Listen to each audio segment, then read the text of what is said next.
વેલબિંગની જો વાત કરીએ તો ઘણીવાર કેવું છે કે ફિનાન્શિયલ આસ્પેક્ટ્સ છે તો એનામાં કમ્પ્લીટલી વ્યક્તિ બહુ સારું પરફોર્મ કરતું હોય છે, ફિઝિકલી ફિટ હોય, બટ ઘણીવાર મેન્ટલ આસ્પેક્ટ્સ જે હોય છે એ બહુ જ ઇગ્નોર થતા હોય છે. ઘણીવાર આપણે પોતાને જ આપણને ટાઈમ નથી આપી રહ્યા, આપણે પોતે સારી હોબીઝ ડેવલપ નથી કરી રહ્યા, કોઈ સારા ગ્રુપ, સારા નેટવર્કિંગની સાથે આપણે કનેક્ટેડ નથી. તો બહુ જ બધા આસ્પેક્ટ્સ છે જે આપણને સ્ટ્રેસ અનલિમિટેડ ક્રિએટ કરે છે.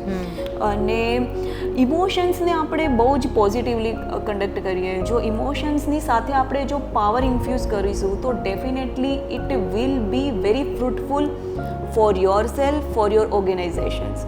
સો એક બુક્સ પણ હું રીડ કરી રહી છું ઓન ઇમોશન્સ. સો એમાં પણ એ જ આસ્પેક્ટને કે emotions itself is a very beautiful thing. Emotions છે, જોય, હેપીનેસ બહુ જ ખૂબસૂરત વસ્તુઓ છે. આને તમે જો કઈ રીતના મેનેજ કરો છો તમારા ઇમોશન્સને, that impacts and that is the matters how you will lead. Right. So emotional હેલ્થને સમજવી અને એને ઇમ્પોર્ટન્સ આપવું, અને ઘણીવાર પોતાની જાતને ઇમ્પોર્ટન્સ આપવું ખૂબ જ જરૂરી છે. આપણે ટાઈમ બધા જ માટે કાઢીએ છીએ પણ પોતાની માટે આપણી જોડે કોઈ ટાઈમ નથી હોતો. કે તમને કઈ વસ્તુ ગમે છે, તમારી હોબી શું છે, એ હોબીને આપણે પરસ્યુ કરીએ. ઓટોમેટિકલી તમે ચીયરફુલ માઇન્ડસેટમાં રહેશો, જોયફુલ.